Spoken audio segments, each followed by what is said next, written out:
Hey, what's up, you guys? It's Sarah, and welcome to the Titancast. This week, our theme is love and commitment as we're going into Valentine's Day. Joining us is Geraldine and Mike Coblentz. How long have you guys been married? It'll be 17 years this May. How many kids do you guys have? One. He's Caleb. He is 15, and he goes to Heritage. Go Timberwolves. Keeping right with our theme, how did you guys meet? I'll let you handle it. We went to college together, Penn State, and we were in the same student fellowship. Was it love at first sight, or? No, I'm 2 years younger than she is, so... It's actually a funny story because my little sister is the same age as my husband, and so I guess he made a good impression on me because I had him and one other guy kind of in mind for introducing to my sister. What was your most memorable date?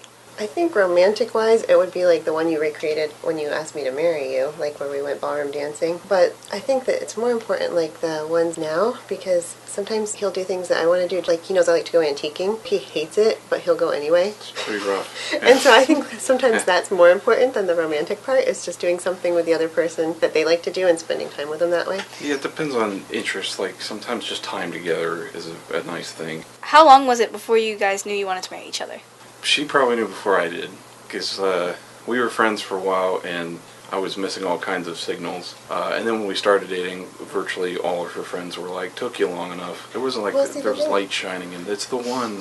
Well, the thing is, though, we knew each other for 2.5 years. Yeah. And then we were friends for about 6 months before we started dating. Yeah. And so I kind of think we both knew, from the time we started dating, that we were going to get married. Because we already knew each other so well. Right. When we did start dating, we said, we're not just, messing around. Go to McDonald's and see what happens. We'll make weekly dates or anything weird like that. It was well, if we're going to do this, let's seriously see if we can commit, and let's do this as if we were going to get married. Yeah. There's nothing wrong with McDonald's, though. What's something you learned from marriage? I learned that every marriage is different. Going in, you have an assumption of what a marriage is like based on maybe your grandparents or your parents. My parents interacted this way. That's how marriage is. And it's not. It's way not. An interesting example would be my mom never really cried. I saw her cry twice growing up, at all. She just wasn't that person. So I always assumed that, that stuff you see on TV where women get upset and cry over relationship stuff, that's just on TV. That stuff's not real. And then when we got married, we'd get into our first argument, and she would just start crying because she was super upset. And I was like, "What are you doing? You can't cry. That's fake. People don't do that," which is the worst thing you could possibly say in that situation. So, we had to learn really quickly, oh no, that's legitimate. You just gotta figure it out. And a really important thing I learned was not to assume negative motivations for the other person. You don't assume, when you're first married, that the person's crying to manipulate you. Right. Once you get past that and you start to assume positive motivations, then it's a lot easier to have grace and forgiveness, even for your children, or in the case of a teenager, maybe your parents or your siblings. Just don't assume that the reason someone does something is a negative motivation. Give them the benefit of the doubt. Yeah, unless they're your gym teacher. They never have good motivation. It's always to put you in pain. That's my experience. Do you think it's harder for young couples in our modern society to survive long-term relationship-wise than it has been in the past? Yeah, I do. You don't?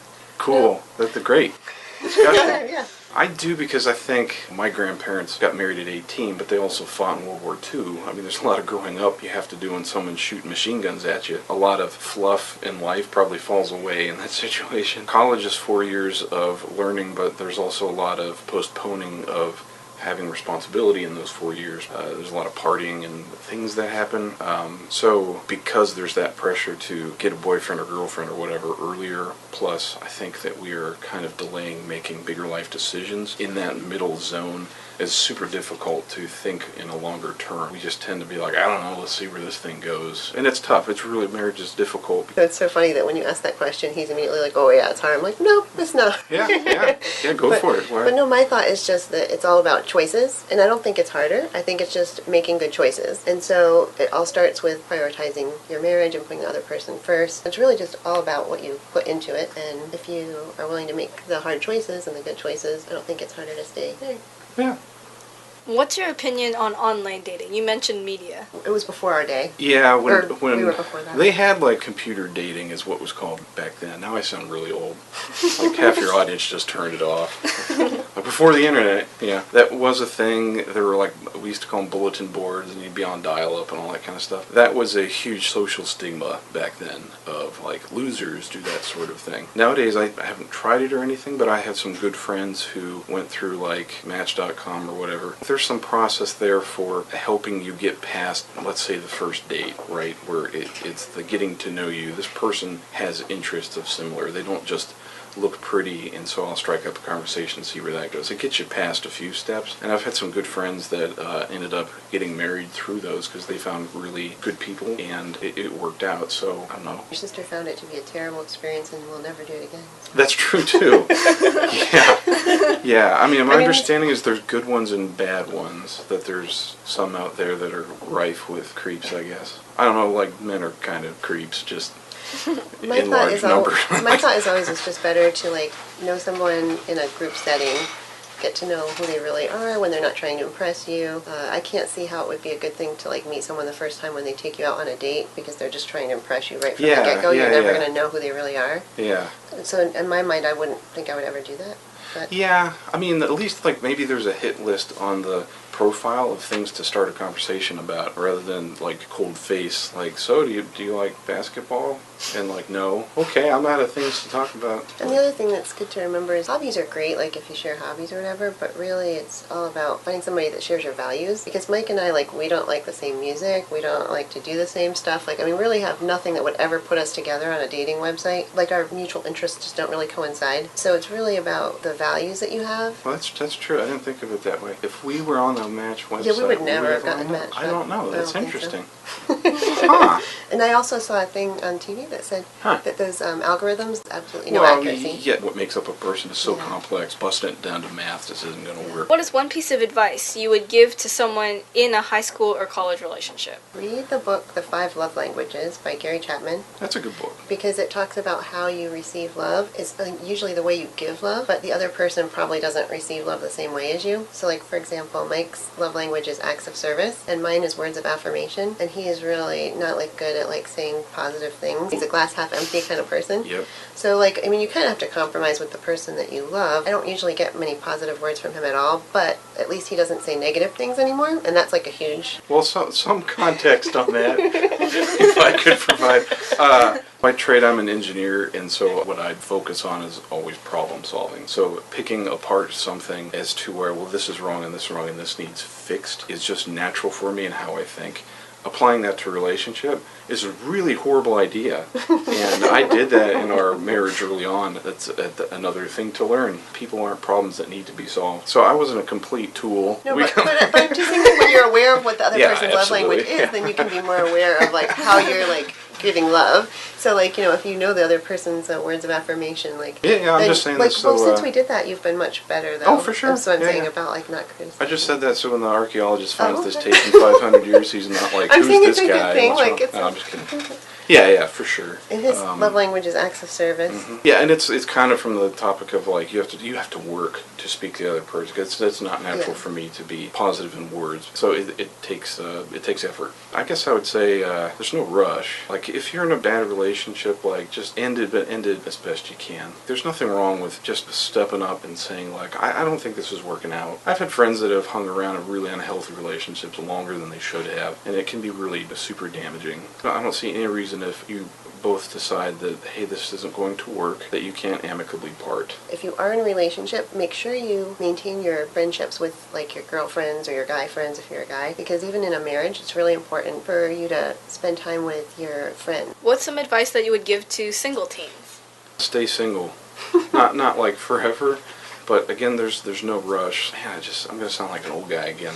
To put some perspective on it, you know, you're in high school, odds are super good you're not going to run into those people very much later on in life. My high school class was 250 some odd kids, really small, and out of all of those, one couple ended up getting married, and they're still married to this day, and that's awesome if that happens, but, you know, what is that, 1 out of 125 potential relationships? Those aren't good odds. There's so much more learning and shaping that's going to happen to you in the next 4 or 5 years after high school. You may change as a person. If something happens and you're single and something works out, cool. But like, don't go searching for that to the point of anxiety to where you're like, I should be in a relationship. If it happens, it happens. Odds are any relationship you're in isn't going to last much longer than high school anyway. And that just sounds depressing, doesn't it? So happy Valentine's Day. But I think if you're in the place where you're just like, I should have this thing to check this box, that's unhealthy. That's not what relationships are for. Spend time with like large groups of people and not focus on like being with one-on-one with somebody. Announcements for this week. If you have any ideas for music that we can use on the podcast, or if you have something that you would like to see featured on our podcast, go ahead and send your information to UHS.Titancast@gmail.com. So now we're going to play a quick game. It's called the couple game. Oh. Essentially, the way it's going to work is I'm going to ask you a question, and you're going to think of your answer, and then the other person is going to try to guess what you would say. Oh, right on. It's going to be fun. I'm not going to be good at this. Okay, first one, favorite color. I think yours is blue. Right. Okay. Yeah. Yours is too, isn't it? Yeah, okay. That's pretty easy. Those are things we talk about like really early on, and then you forget. I actually had a little panic attack. Go-to stress food. Oh, wow. Hers is chocolate, for sure. Yeah. I think yours is just greasy stuff, like burgers or whatever, like really unhealthy. My first thought was everything. It's like really not healthy, like. Yeah. The stuff you wouldn't normally eat if you were like in a good mindset. Yeah. What do you think is something that you do that annoys the other person the most? Oh, man. She has an allergy to wool. And like, I wear hats and stuff. Sometimes I wear a wool hat, and then I'll come home from work, and I have a strict in pajama pants ASAP when I get home, because they're awesome and comfortable. So like, I'll get in the bedroom to throw clothes on the bed, and I'll throw my hat on the bed, and it'll usually land on her side of the bed. So she's, I'll just hear, ah! So I don't know which one is more annoying to you. Like, one is that I'm always late. He's very punctual. And the other thing is that I sort laundry piles on the floor. So like, I'll have like this pile is this laundry, this pile is that. Yeah. Well, it just looks disorganized because all clothes are different colors. And I'm just like, So a bomb of clothes went off in our bedroom. Yeah. What do you think is the other person's nervous habit? Oh, you do that finger thing. Like with your nails. Yeah. She'll like... or I get bored. I like to have something to do with my hands. Yeah. I'm trying to think what you do. Oh, you chew on your mustache sometimes. Yeah, I do. Yep.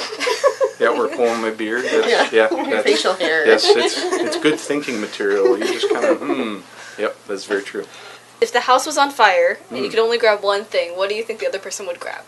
It would be something old and antique-y. I was just thinking my own trash bin, my coffee. Oh, sure, yeah. Yeah. That's my most valuable antique. Yeah. What would you grab? Your bass. Yeah, probably. Yeah. He's a musician. If you could star in a movie, which one would you think the other person would star in? Oh, wow. Well, I would never be on TV, for one thing. Yeah. I'm so not a social kind of person. Like, that would be like the worst thing I could imagine. Yeah, but you like the Lord of the Rings stuff. What if you could be an elf or something covered in a bunch of makeup? Yeah, that'd be alright. What would you want to be in? I don't know. Would you want to be in, like, one where you're, like, in a battle? Or yeah, that sounds awesome. Because I was going to say, like, you love, like, those video games where you're fighting. Yeah. So probably some kind of a battle. Yeah, that's alright. Something in space. That's okay. Oh, that's cool. Yeah, I could be a good guy or bad guy. It doesn't matter. Shooting dudes in space. That's pretty cool.